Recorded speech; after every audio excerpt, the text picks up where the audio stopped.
نحمده ونستعينه ونستغفره ونؤمن به ونتوكل عليه. أما بعد فأعوذ بالله من الشيطان الرجيم. بسم الله الرحمن الرحيم.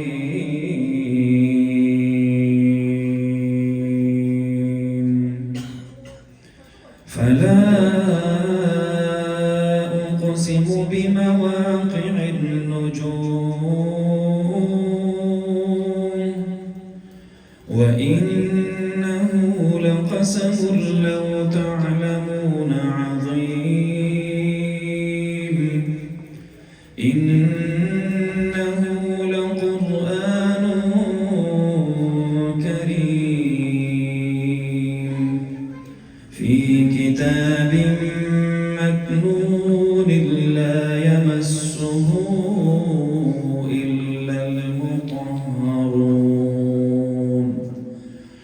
تنزيل من رب العالمين. أفبهذا الحديث أنتم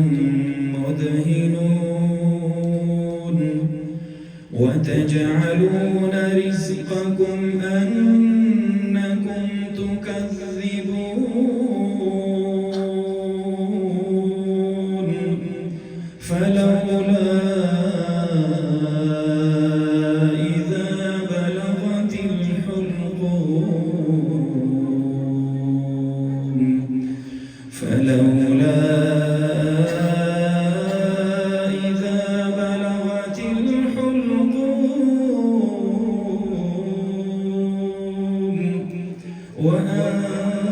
وأنتم حينئذ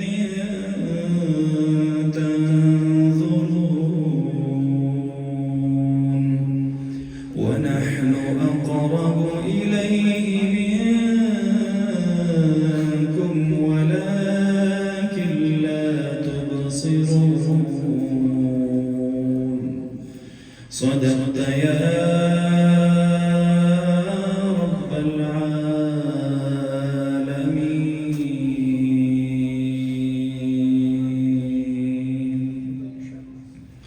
درود شريف محمد صلى الله عليه وسلم على سيدنا محمد وعلى آله وصحبه عليه.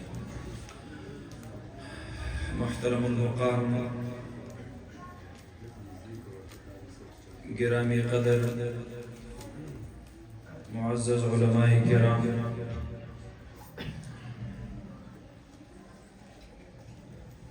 پدې مجلس کې د قرآن کریم په محبت کې تشریف راوړونکو د الله رب العالمین په دین باندې بیانو ډېرو معززو مسلمانانو ورونو او کورونو کې اوریدونکو میندو خویندو، نن زمونږ او ستاسو د بچو د ختم قرآن کریم په خوشحالۍ کې الله رب العالمین په خپل کور کې راجمع کړي یو. دوه ماشومانو قرآن پاک په حفظ باندې مکمل کو او الحمدلله دواړه د علمي کورنو سره تعلق ساتي. د ساداتو پاکه وینه ده. دینی محنتونه چې الله اولاد ته منتقل کوي دا یې د مشرانو د قبولیت نښه ده. او بیا ستاسو په پړوس کې د محله او د مسجد چې چاته یې نسبت کیږي د خپل زمانه اولیاء نیکان بزرگان خلق تیر شوي دي، څه د هغوی فیضان څه د خپلو والدینو فیضان او صد هغې دعاګانې نن الحمدلله زمون او ستاسو د بچو په سرونو باندې د جناب نبی کریم صلی الله علیه وسلم سنت پګړۍ سجاویږي او د هغوی په غاړو کې نن الله رب العالمین د قرآن هارونه ورچي په دې د الله شکر ادا کوي چې الله درته د خپل بچي وړاندې خوشحالي د قرآن د خاطره نصیب کړي اللهم زد فزد الله دې د ژوند په هر قدم باندې زمونږ او ستاسو د بچو دینی خوشحالي مونږ او تاسو ته نصیب کړي ماشومانو بچو په ناظره باندې قرآن پاک ختم کړی دی بچیانو جنکو هم په ناظره باندې قرآن پاک ختم کړی دی لوی د سعادت موقع ده د ماشوم د خولې د قرآن تلاوت الله ته ډېر ګران دی دا پاکه ژبه وي دا معصومه ژبه وي حضرت عیسی علی نبینا وعلیه الصلاة والسلام یو قبرستان باندې روان دی تفسیر کبیر کې امام فخر الدین الرازی رحمه الله د بسم الله په فضائلو کې دا روایت را نقل کړی دی فرمای عیسی علیه السلام ته الله د قبر د غمړي حالات منکشف کړ کشف القبور انبیاء کرامو ته معجزتن کی اولیاء ته کرامتن کی بعضی سیزونه الله زمون د نظر نه پټ ساتلی خو الله رب العالمین یې چاته خودل غواړي خودل نشي عیسی علیه السلام ولیدل د قبر کې چې کوم مړی پروت دی هغه په عذاب کې دی په تکلیف کې دی په دوزخ کې دی په چغو کې دی په آهونو فریادونو کې دی په لاره تیر شو څو ورځې بعد هم په هغې قبر باندې د هغوی دوباره راتګ کېږي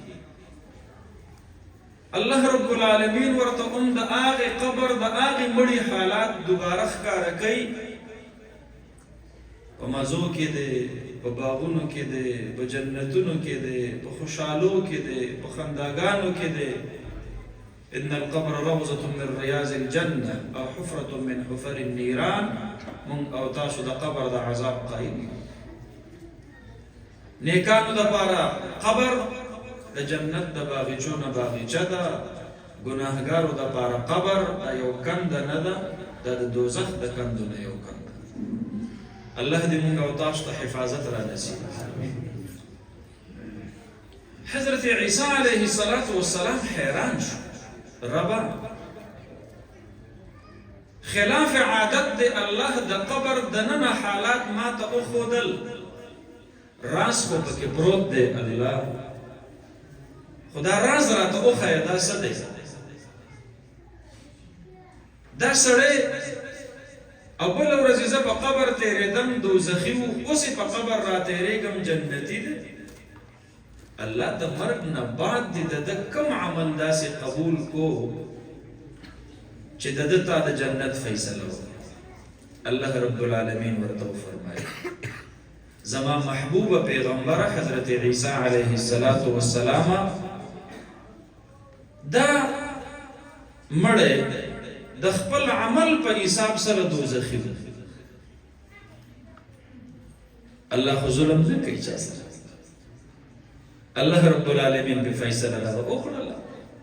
ته چې په تیرېدلې دغه حالت او کیفیت البته د بیبي په ګیډه باندې یو ماشوم بچي دا د مرګ نه وروسته پاتې و هغه ماشوم یې وزېږاو مور یې دغه ماشوم لویو چې دومره لوی شو هغه وخت کې د خبرو قابل شو مور یې ورته وی زویا لاړ شه او په هغه وخت کې برحق آسماني مذهب عیسائیت.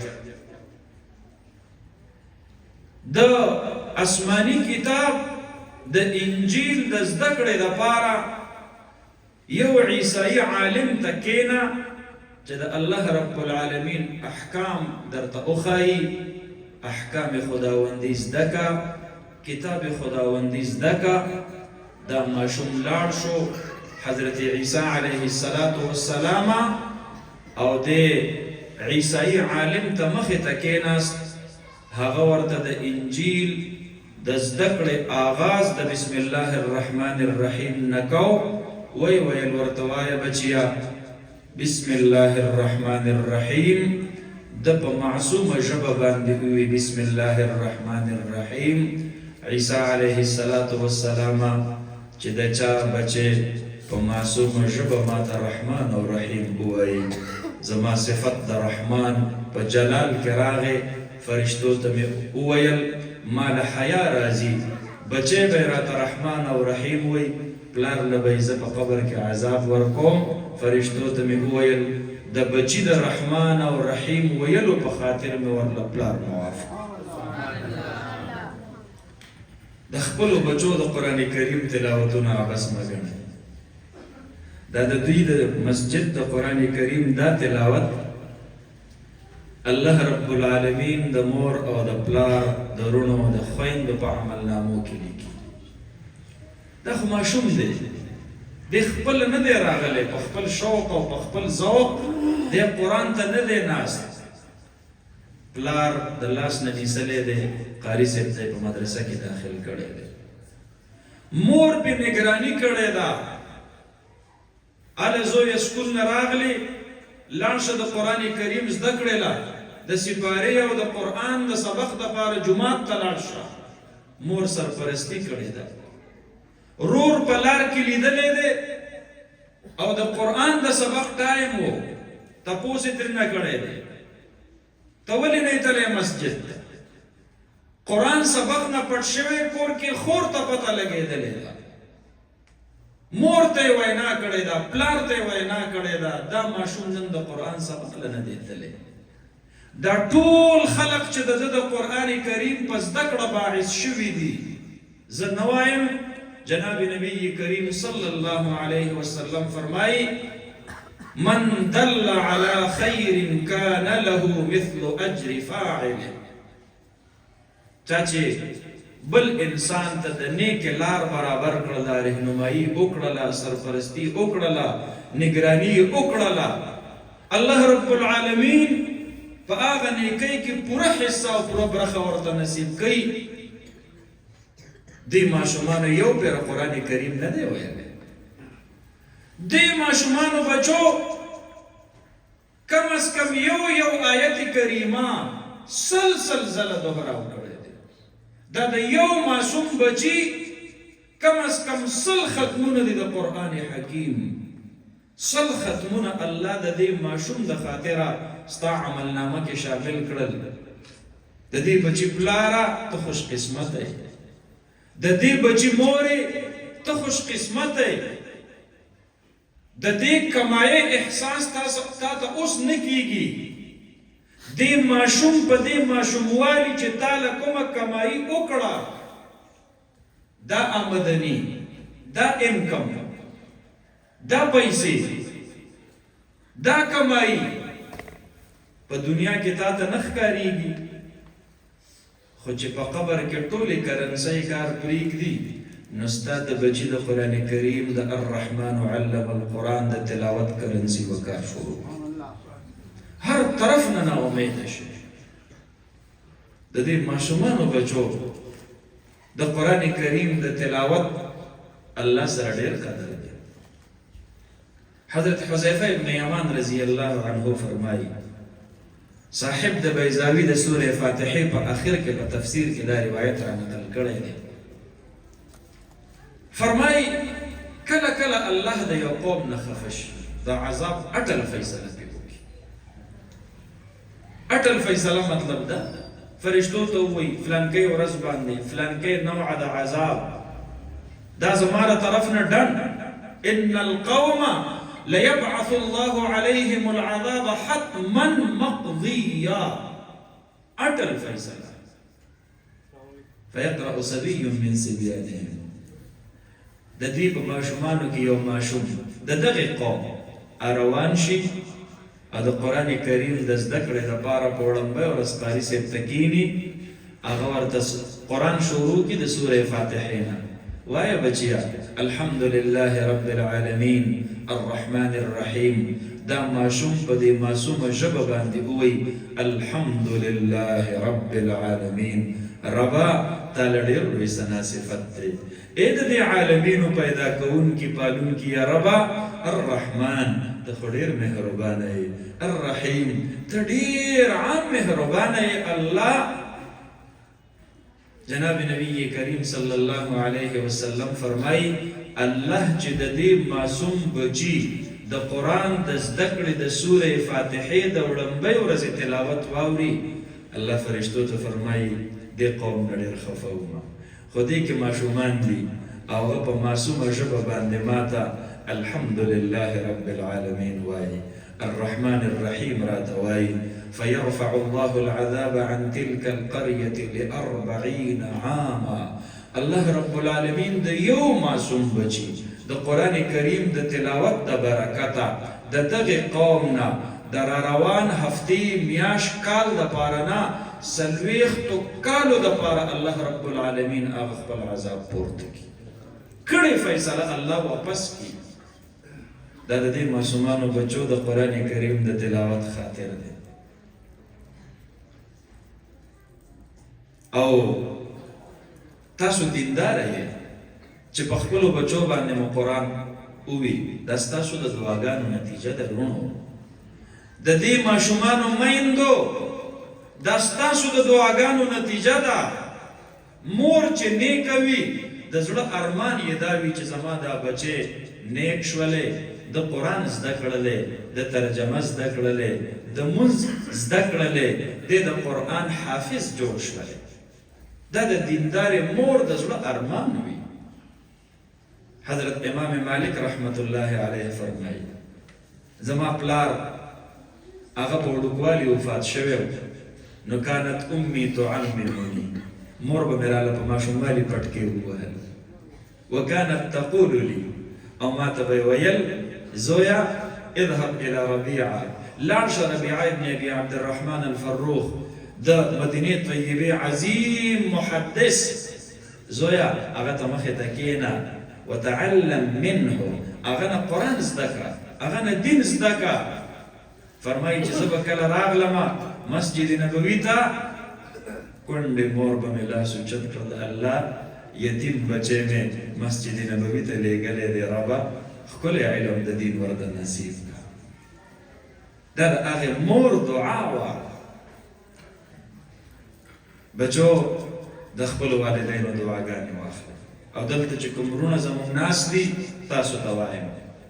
اولاد ته به بددعا نه کوئ. بددعا کول لویه ګناه ده. ان المؤمن لیس بلعان، مؤمن چرته بددعا کوونکی نه وي. دا د مؤمن شان نه دی، دا د مؤمن صفت نه دی. جناب نبی کریم صلی الله علیه وسلم مبارک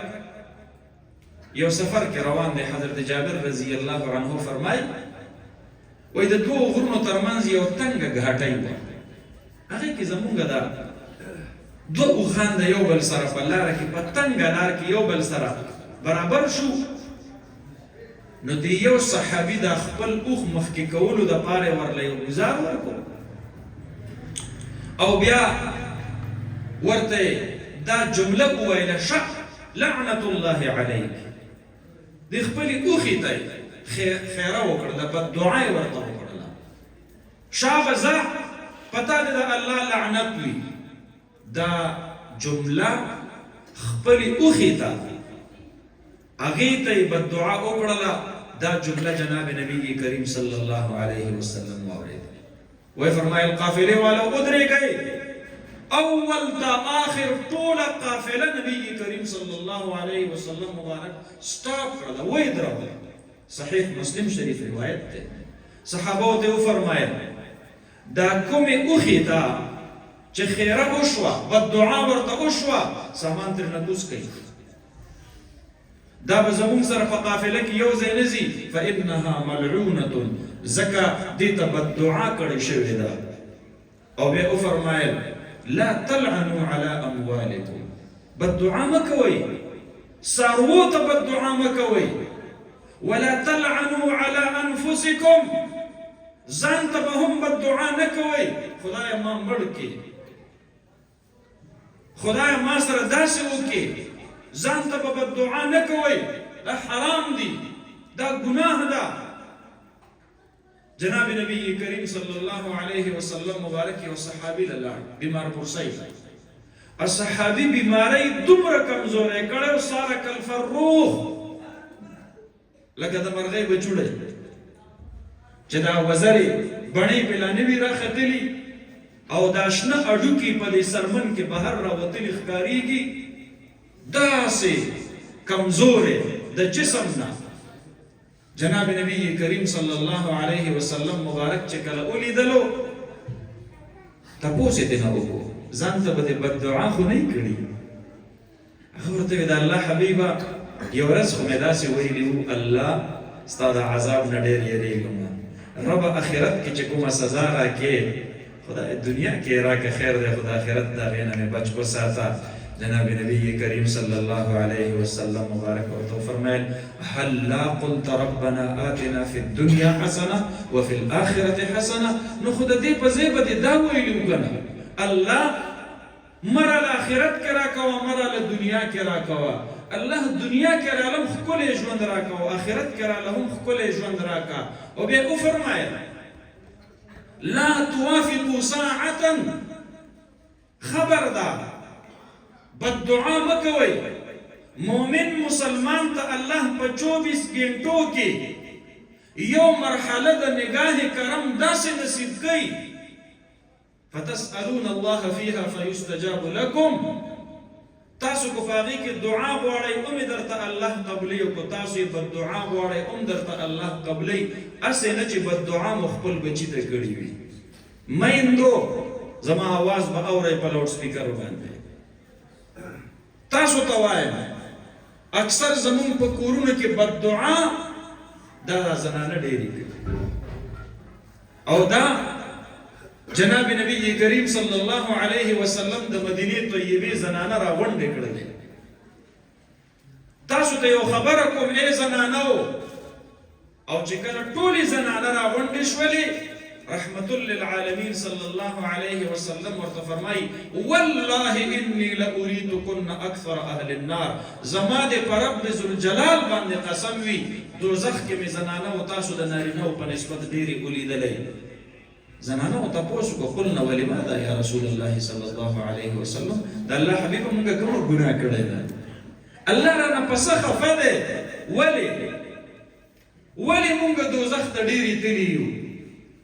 رحمت للعالمین صلی الله علیه وسلم ورته دا نه وایي چې تاسو مونځ نه کوئ زنانه الحمدلله زمونږ د کورونو زمونږ د نارینهو نه په مانځه کې تکړی د دواړو جهانو سردار مبارک ورته دا نه وایي چې تاسو روژې نه نیسئ تلاوت نه کوئ ذکر نه کوئ نه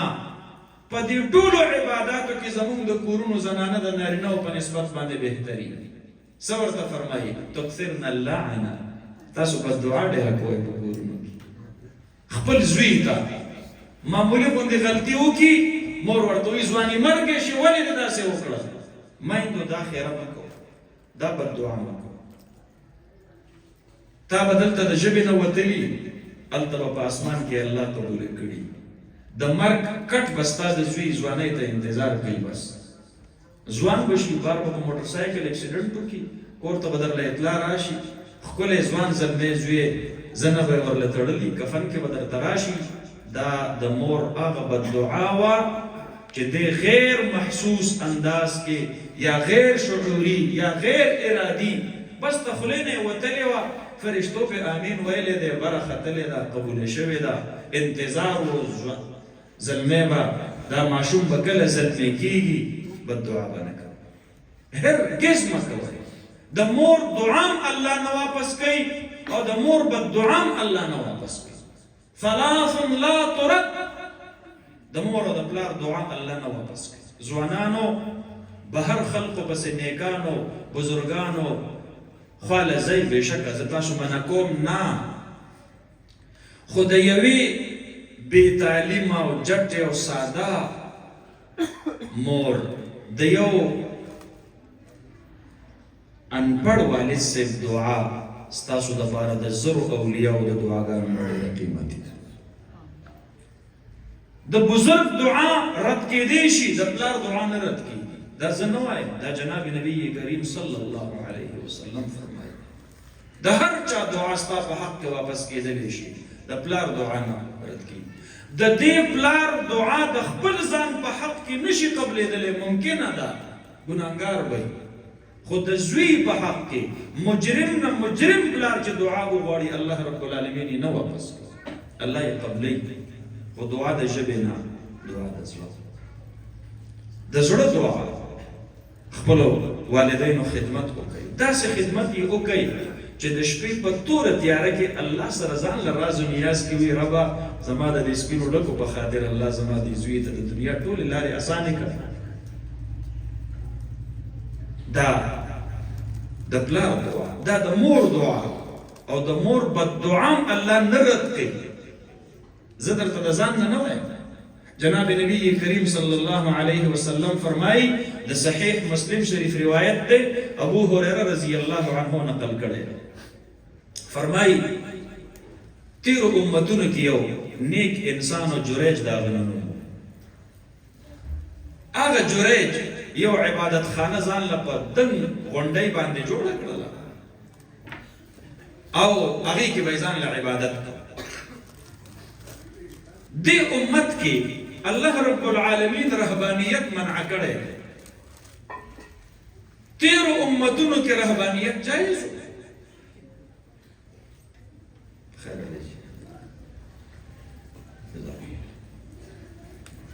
په دې امت کې د مور خدمت کول د عبادت دی د پلار خدمت کول عبادت دی د بیبي نفقه او د هغې کفالت کول عبادت دی د بچو تربیت کول عبادت دی د بیمار پرسی کول عبادت دی جنازه کې حاضری کول عبادت دی خپلو بچو له رزق حلال ګټل عبادت دی دې امت کې رهبانیت جایز نه دی لا رهبانیت فی الاسلام چې مور او پلار او ښځه او بچي او ټول خلق پرېږدي او ځان له یو غار کې ننوځي او نه دې شریعت کې دا جایز نه دی دا معاشرتي دین دی دا انسان ته وي په سماج کې په معاشرت کې په خپل کور کلي کلویغۍ کې ګل مل کې د خلقو سره ژوند د الله د احکاماتو او د جناب نبی کریم صلی الله علیه وسلم د سنتو مطابق دی روا ستا دپاره د هر څه صدقه ستا دپاره د هر څه عبادت دی ته دکانداري کې دوه کارونو خیال ساته یو دروغ مه وایه دویم خیانت ملاوت مه کوه ځان له عقیده دا جوړه که دا په دې زړه کې دا ولیکه په حرامو باندې چې تا ته څومره هم آمدني راغله ستا په رزق کې په دې سره سیواوالی نه راځي ستا رزق هم هغه دی کوم چې الله تعالی لیکلی دی حرامو سره ستا رزق سیوا کېږي نه کومه نوړۍ چې الله تعالی نه دی لیکلی د دنیای جهان حرام راغونډ کا هغه نوړۍ ستا خولې ته نشي راتللی په حلالو ستا رزق کمیږي نه کومه نوړۍ چې ستا دپاره الله په تقدیر کې لیکلې ده استانه هېڅوک نشي منع کولی ابه تا ته رارسېږي خپل کاروبار کې صدق امانت کوم دکاندار چې په خپل کاروبار کې دا دوه کارونه کوي التاجر الصدوق الامین يحشر مع النبيين حشر به الله د انبیاء کرام علیهم الصلوات والتسلیمات سره نور د الله نه څه غواړي دکاندار کاکا دا ستا خرڅول عبادت دا ستا اخیستل عبادت د خپلو بچو دپاره نفقه ګټل دا صدقه ده مور او پلار دپاره ګټل صدقه ده بدر او احد په جهادونو کې چې صحابه او کم مال لګولی دی جناب نبی کریم صلی الله علیه وسلم یو ورځ صحابه ونه تپوس کوي د هغې نه قیمتي مال درته معلوم دی چې الله ته ډېر محبوب وي صحابه وی والله لا ندري یا رسول الله صلی الله علیه وسلم د الله په تخبته نشته. جناب نبی کریم صلی الله علیه وسلم مبارک ورته فرمایي زوی چې د خپل مور او پلار مخې ته ډوډۍ فراهم کی نوړی راواخلي او خوله کې ورته کېږدي، الله رب العالمین ته په مور او پلار باندې لګېدلی مال دا د صحابه او د هغې مالونو نه ډېر محبوب دی کوم چې د بدر او د احد په جهادونو کې خرج کړو. نور د الله نه څه غواړي؟ خپلو کاروبارونو کې صدق، امانت، د دوو څیزونو خیال ساته. زمیندار سړی دی، زمینداره کوي. حضرت سعد رضی الله عنه راغی، لاسونه یې داسې غوټې پکې شوې وې، ماتې شوې وې، کلک و ډېر زیات. د زمیندار سړي لاس معلومېږي. جناب نبی کریم صلی الله علیه وسلم عادت طیبه دا و چې چا به ورسره سلام وکړو نو چې تر څو پورې به هغې سلام کوونکي لاس نه وروستو کړي نو رحمت للعالمین به ترېنه لاس نه وروستو کوي. خوشقسمته خلک و، لاس یې د رحمت للعالمین په لاسو کې پراته دي او کلک. رحمت للعالمین تېنه تپوس کړي سعد ما لهذا دا لاس دې ډېر کلک نه دي؟ او ورته د الله حبیبه د کجورو باغ مې په زمیندارۍ باندې کړی دی، وبخوري کوم، شخ تلاشي پکې کوم، اخباري پکې کوم. جناب نبی کریم صلی الله علیه وسلم ورته فرمایل بچو له رزق حلال ګټلو باندې خواري او مهنت کولو سره الله ستاسو جنتیانو کې شامل دی. تاجران ورونو، زمیندار ورونو، یو سړی فن باندې پوهېږي، کاریګر دی، ماهر دی، ګلکار دی، رنګساز دی، فرنیچر جوړوي، بل څه کوي بل څه کوي. الکاسب حبیب الله، لوی اعزاز د دې نه بل څه کېدلی شي. کسب کوونکی د الله دوست دی، د الله د دوستۍ نه ته د الله دوست دی چې ته په کسب سره خپلو بچو له روزي ګټې، نور لوی اعزاز ستا لپاره څه کېدلی شي؟ یو سړی ملازمت کوي، خپل فرایض خپل ډیوټیز په ټایم باندې پوره کوي چې څومره ټایم ورسره ګورنمنټ کړی دی هغومره ټایم حکومت له ورکوي، خپله ذمهداري ادا کوي. جناب نبی کریم صلی الله علیه وسلم فرمایي کوم سړی چې د بل چا ماتحتۍ کې ژوند تېروي د هغه هغه ډیوټیانې هم په ځای راوړي او د الله حقوق هم ادا کوي، الله د په عبادت باندې دوګنا ثواب نصیب کوي. کومه بیبي چې د خاوند مرضي هم کوي او د الله رب العالمین حقوق هم ادا کوي، الله رب العالمین هغې بیبي ته په عبادت باندې د نارینه په نسبت باندې ډبل ثواب نصیب کوي. نو جریج عابد هغه ځان له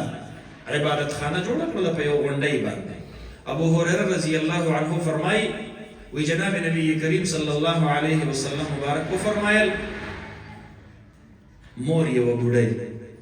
هغې ته د خپل زوی رایاد شو چې یاره د مخ مې ولیدلی، دې میندو ته د خپل زامن ډېر یادېږي. ځوانانو وروڼو د خپل مور د خپل پلار د شفقت په نگاه باندې مخ ته کتل الله رب العالمین په د حج ثواب نصیب کړي. ما من ولد بار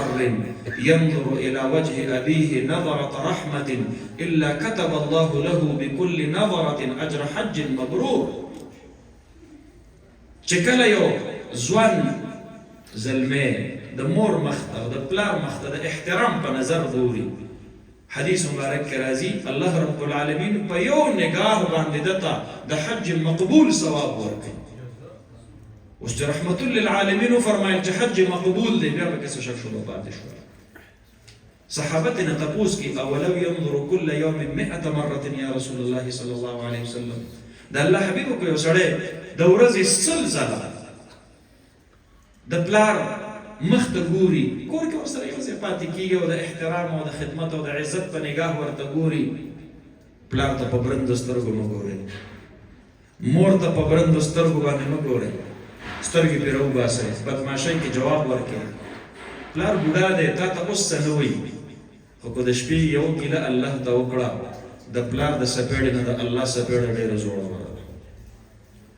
د مور د ګزار نه د الله ګزار بیا ډېر زورور دی. ظلمو الله د ګزار نه ویریږي. نو مور ته خپل بچی ډېر زیات ور یادېږي. چا چې والدین ژوندي دي سعادت یې وګڼي، رمضان شریف را روان دی، الله دې ورته موږ او تاسو ورسوي. دې روژه ماتي کې دا اکثر په کورونو کې زموږ او ستاسو د پښتنو یو شان معاشره ده،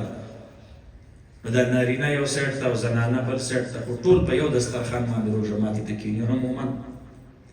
او قسم قسم نعمتونه الله رب العالمین نصیب کوي. او چې په دې ټول روژه ماتي کې په دسترخوان باندې هر څوک او هر څه نعمت شته دی، خو چې خوږه مور پکې نه وي، دا روژه ماتي ډېر پې کوي. د اختر په سهار باندې ښکلې کپړې دې اغوستې دي او د اختر مونځ دې وکړو، کور ته لاړې، بیبي او بچو او ټولو له دې مبارکۍ ورکړلې، دا جي دې نشته دی چې ورته غاړه وځې، دا چې اختر دې مبارک شي. او هغه تا ته وایي زویه ستا دې مبارک شي. دې کور کې اختر ډېر بې مزې وي، په کوم کور کې چې د سړي د پلار کټ خالي وي او د مور کټ خالي وي. سړی وایي یاره کاش هغه ژبه ژوندی وی چې ما ته یې ویلی وی زویه اختر دې مبارک شي. دا احساس سړي سره وشي، خو چې ته د اختر په ورځ باندې د خپل کور نه لمدې سترګې قبرستان ته روان شي او تورو خاورو کې پلار پروت دی او تورو خاورو کې مور پرته ده او د هغې قبر ته ودرېږي،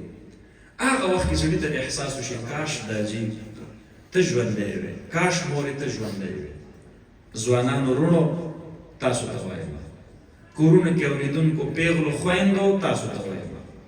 خپلو کورونو کې د خپلو والدینو ډېر قدر کوو. حضرت ابو هريره رضی الله عنه فرمایي جناب نبی کریم صلی الله علیه وسلم مبارک فرمایل چې دا مور لاړه او د جریج ملاقات دا بوډۍ وه، بره غر ته نه شوه ختلی او عبادت خانه د غر په سر باندې وه،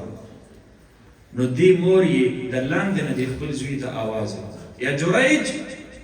یا بنیه، ای زما زویه جریجه. دا مخ دې لږ راښکاره کړه چې ودینم جریج په مانځه باندې ولاړ ده، مانځه کې وایي یا رب امي و صلاتي، خدای یو طرف ته مې مور آواز کوي، بل طرف ته تا ته په مانځه ولاړ یم، اوس کوم یو مخکې کړم، څوک رضا کړم؟ الله تا رضا کړم که مور رضا کړم؟ زمونږ او ستاسو د شریعت مسله ده، د فقه مسله، چې مور درته آواز وکړو نفل مونځ باندې ولاړ وي او ضرورت د هغې شدید و، نفل مونځ درله پرېښودل سلام ګرځول درله واجب دي، او د روټین خبره وه زویه هله راشه چې ډوډۍ وخورو او ته په نفل مونځ ولاړ یې، د فقه مسله زده کړې. فقهاو لیکلي دي په هغه وخت باندې سلام ګرځول درله جایز دي، واجب نه دي، جایز دي. فرض مونځ باندې ولاړ یې، کو شدیده مسله وه، مور باندې سر وګرځېد راړتاویږي، پلار باندې سر وګرځېد راړتاویږي، ته په فرضو باندې ولاړ یې، مور درته آواز وکړو نه ورځي یا لیټ ورځي، هغې ته تکلیف رسیږي، فرض مونځ پرېښودل درله جایز دی. الله ستا سجدې ته نه دی محتاج، ستا بوډۍ مور او ستا بوډا پلار ستا سهارې ته محتاج دی. الله غني دی،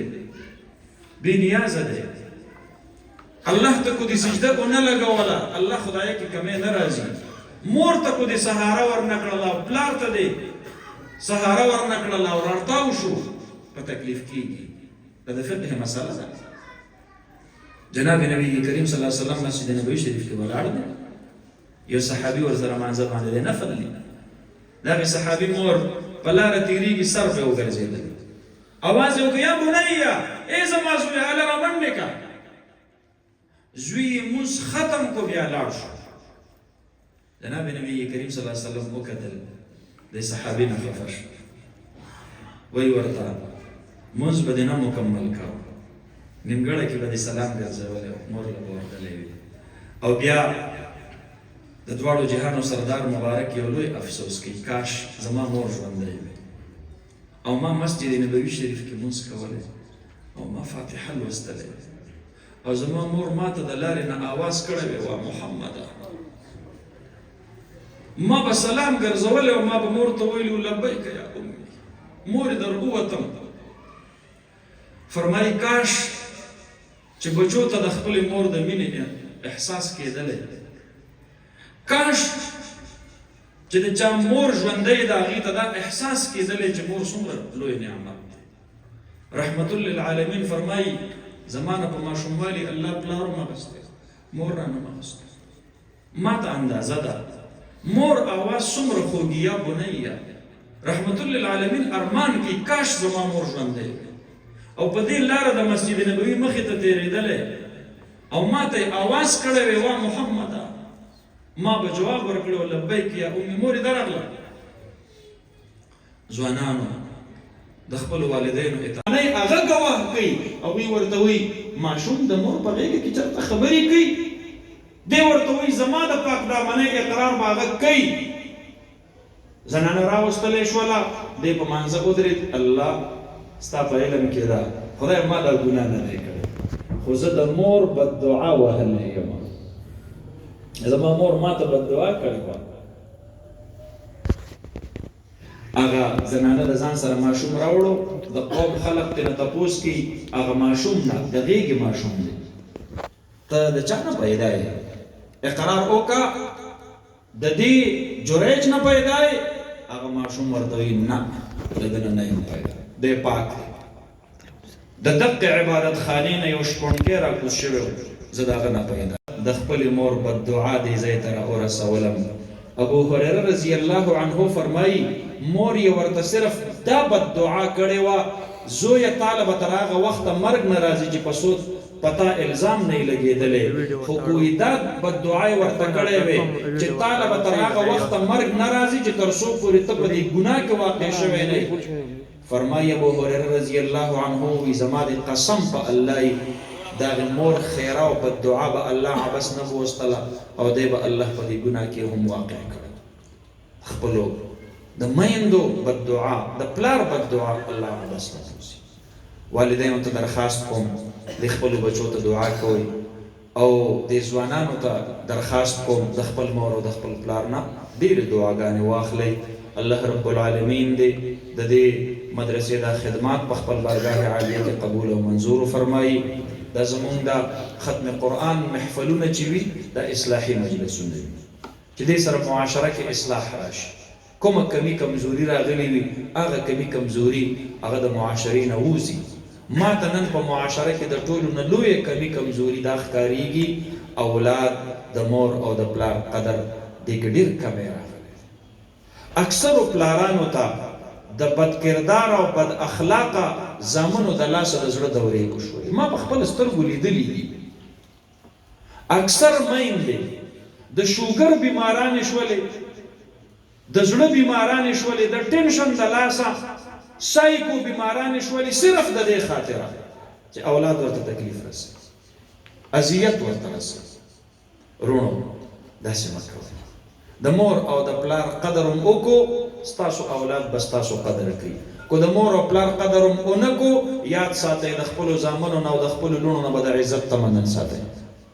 دا صله او دا بدله به درته الله دنیا کې راګرځي زمونږ سره زمونږ په کلي کې زمونږ ګاونډ کې ما په خپلو سترګو زه یې ورځ سهار مې سترګې وغړېدې د سهار د مانځه نه لږ مخکې ټایم و چغې شوې د زنانه و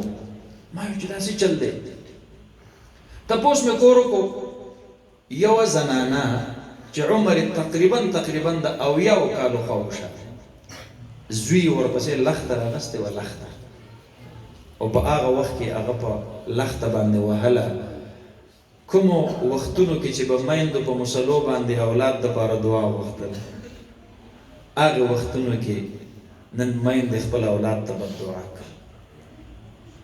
په خپلو سترګو مې هغه زوی ولیدلو مخکې ورځو کې چې خپل زوی یې له په ګریوان کې لاس ورچولی او په لاره کې یې داسې راکاږلی ما وی دا هغه انتقام دی الله ته په ژوند باندې اخلي کوم چې د خپله مور وهلی الله رب العالمین دی مونږ ته د خپل والدینو قدر نصیب کړي الله دې د والدینو احترام موږ تاسو ته نصیب کړي د دې مدرسې منتظمینو ته او د دې مدرسینو ته او حضرت مولانا صاحب دې ته دې ټول له مبارکي ورکوم او دا کوم ماشومانو بچو چې د قرآن پاک ختم کړی دی د دې والدین به دلته راجمع شوي کور کې ماشومانو جنکو ختمونه کړي دي د هغې میندې به راجمع شوي ټولو له مبارکي ورکوم واخر دعوانا ان الحمد لله رب العالمین شسپین داستان ای د ښکلي دین ګلانو په بار بار مو مبارک شه ای د ښکلي دین ګلانو په بار بار مو مبارک شه مبارک شه مبارک شه مبارک شه ای د ښکلي دین ګلانو په بار بار مو مبارک شه ای د ښکلي دین ګلانو په بار بار مو مبارک شه نن شولای د زنانه په غېږه کې ماشوم ورکړله کرامات د اولیاء خو دې کله کله ښکاره کېږي خو په یو معامله کې